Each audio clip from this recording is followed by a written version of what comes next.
opportunity at Moana's Book, so I'm very thankful for this opportunity, not just because I'm allowed to leave school, but I get to share the experience with others. What Melanie told me to speak about was, what it is to be a student right now. And personally, for me, it's been quite tough having to adapt. Having to go from in-person, being able to be with all your buddies, with all your friends, and then having to go home, just sit on the computer all day, just screen just in front of your face. So it's boring. It's hard to focus. It's hard to just keep going at it. You feel discouraged at times. You feel like it's not even worth it anymore. You're not even with your friends anymore. It's hard to learn, and there's so many distractions that you're presented with. You get your phone. That's possibly, for our generation, one of the biggest distractions. You get your friends texting you, notifications, all these sorts of things. And not even just your phone. Sometimes you got younger siblings that, sometimes toddlers that are crying, just saying, Mom, I need this, I need that. Or they come into your room saying, hey, brother, big brother, I need help with this, I need help with that. And trust me, it is frustrating, it gets on your nerves, and it's just tough being a student right now. But what I just always try to keep in mind is, just trusting God. Say, God, before I start today's class, I put everything in your hands. I ask that you might help me, that you might guide me today. And I think that is one of the very important things that each and every one of us should do. And one of the things as well that just came to mind when I was preparing for today was for the teachers. I understand it is hard for them as well. And I don't know if many of you guys have been teachers here before, or have had any work in the educational world, but it has been tough for them having to adapt from seeing their students in person to having to go to technology, because a lot of them don't have that training and that knowledge that we as younger kids, that we've got. They've never really dealt with a computer. They've got so many programs that they're now having to work with, and it's been tough for them. And I can only just say that credit where credit is due, because I know that they're giving it their all. I know they're putting in their best efforts, and we have to appreciate our teachers and our administration and our staff. It's just not the students; it's also those who are putting in the work for the students. And it has been tough. It's mentally straining. It is exhausting. But all you can really do is just keep going at it. Just praying to God, just asking God for that strength, for that motivation. Just to keep pushing through and not to give up. Do we have any questions? What grade? I'm in the 11th grade. I've been here at Turner County every year. Last year I did homeschool, but that did not work out, so I just, let's just go back to Turner County. And I spoke with a lot of the teachers and a lot of the administration, and they said, we're really happy to have you back. You're a great student, and we're confident that it will be no trouble for you, even though it kind of was having to go back to Turner County and just adapt to this new normality that we got. Do they teach Spanish in high school anymore? Yes, ma'am, they still do teach Spanish. You probably laugh at everybody with their southern drawl. But let me tell you one thing. They offer it in 2 different ways. You can take it in person or on the computer. I personally chose to take it on the computer. They have 3 different classes: Spanish 1, Spanish 2, and Spanish 3. Oh. And for me, Spanish 1, it only took me 3-4 days to get through it. 10 units, and I was done with that in 3-4 days, and it just came, I don't know if it came to a surprise or if it was just funny for the teachers. Yeah. But it certainly was funny for me. Was that the only language they teach? It was when I was going. I think it still is. I think it still is. But the Spanish that they taught in that course, it's not like the way I know it. Right. I guess it was like the Spain Spanish that they taught. Yeah, and it was a lot of the things that they said. I was like, what is this? I've never heard of this. Or the way that they used it, it was completely new to me. Right. It reminds me of the difference between English in America and English in England. Yeah, right.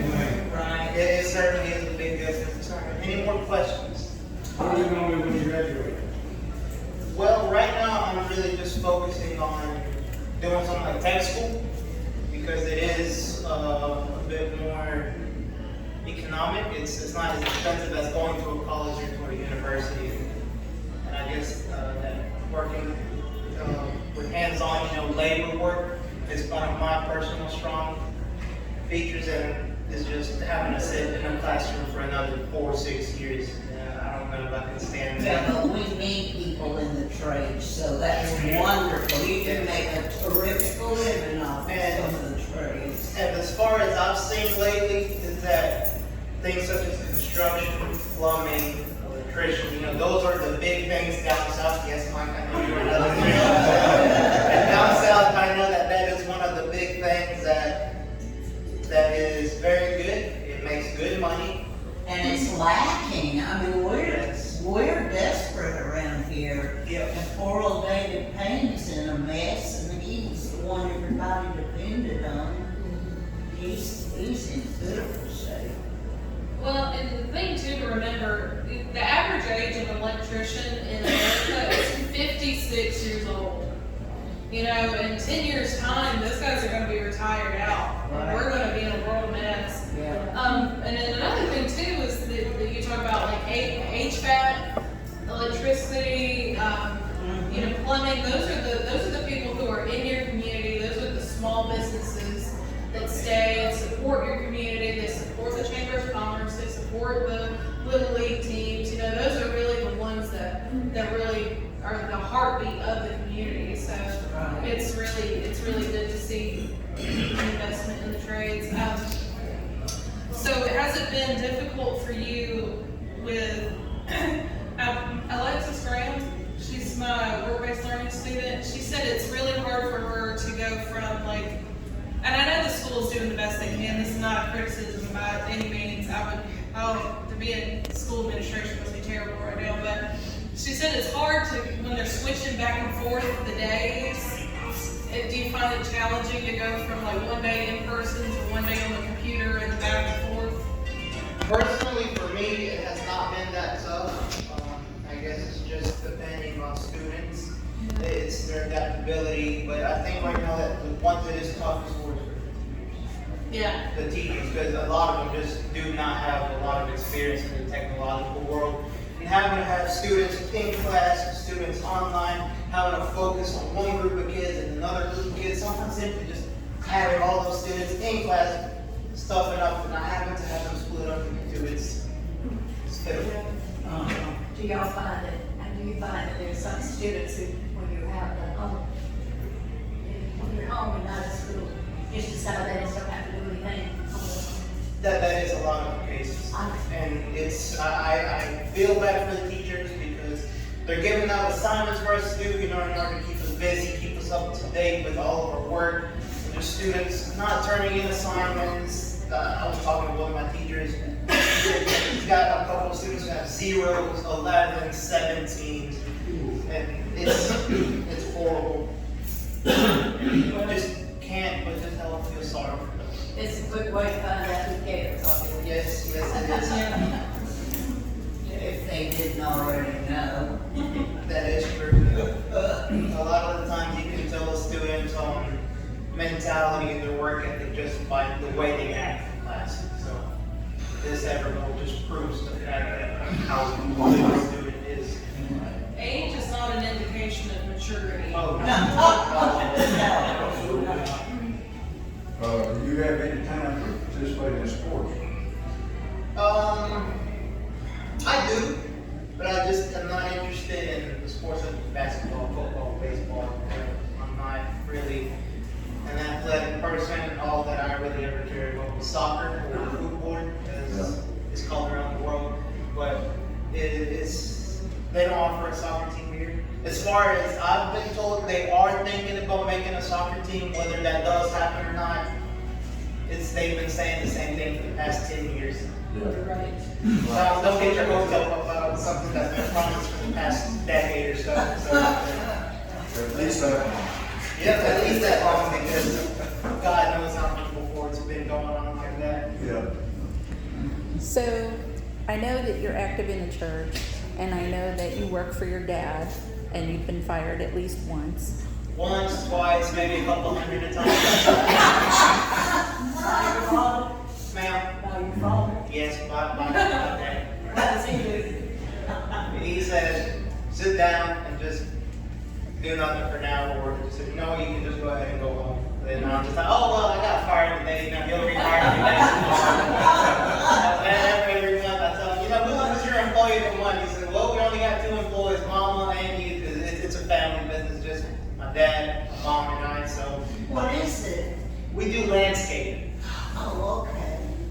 They do an excellent job. Well, I think I They do put too. pine straw down in my yard over a year ago, and you go by and look at it, they fluff it up every 2 weeks.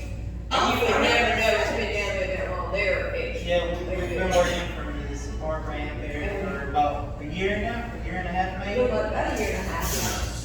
It is I love her house, it's a nice house, and the yard does look good.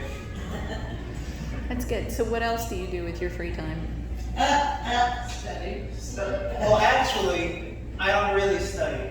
I just paying attention in class and memorizing everything. You know, just time comes for the test. I know a lot of the stuff. I memorize it, and just studying for me is just really never been a thing. But I always do manage to keep my grades up. With my free time, you know, whenever we have extra assignments to do, homework that our teachers need us always go ahead and take that. I don't want to feel overwhelmed eventually with having so much homework and responsibilities. I got 2 questions. Do y'all speak Spanish at home? English and Spanish. And, okay, like the teachers, this duty days, if you're in class, is she on the computer at the same time teaching those that are supposed to be watching? Or how does that work? Well, with at least, as far as I know, they're able to present on the computer for our class, because they have a big whiteboard, region board, I don't know what it's called anymore. But they have a board in class, and they present that to their virtual class as well. And then in the virtual class, they just log into that presentation and they follow with what the teacher says. If you're not at school, you're supposed to be on that computer. Yes. Supposed to be on there. Supposed to, and even what happens a lot of times is that students do log in, but what happens is that they'll just fall asleep, they'll have it on mute, and just not pay attention, so you just feel bad for the teachers. Or if you're chasing around younger siblings and helping them with their homework, Yeah. I mean, I can see that too. That is one of the things as well. How did the Ability to listen, I think is one of the most important things to learn. Just the ability to listen, to do anything. how did the new puppies affect your schooling? Most people Oh, just don't listen. they're running all across the house, they're running back and forth, they jump on my bed. We've got 2 puppies, their names are Miko and Milo, they're brothers, they're only, 8, 9 months old, they're tiny.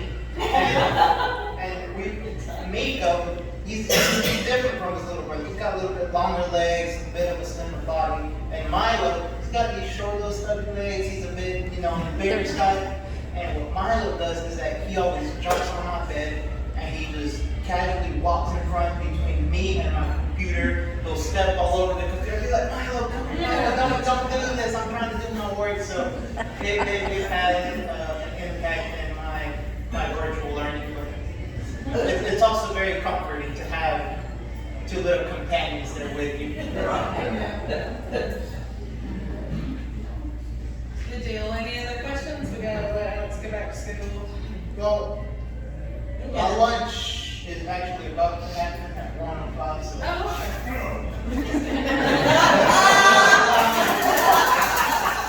He's not in any hurry, don't worry. I don't wanna keep him too long. Any more questions? So how are the school lunches these days? About as bad as they were before. I don't know for you guys how they were, but personally for me, I don't find them appetizing. I'd rather just move that on the side and go to the concession stand and buy me a soda in the bag of chips. 'Cause, yeah. In other words, he's a teenager. Yeah. What's the name of your dad's business? Well, we don't actually have a name for it. It's work. close friends and family. And Ms. Barbara, she's just been a real nice friend to us. Ben Baker, Melanie, they go to our church, so we just try to keep it small because a lot of times we don't want to feel overwhelmed with the amount of work that you pick up. Yeah. We've already been friends for a long time. Yes, ma'am. I was thinking about that jar.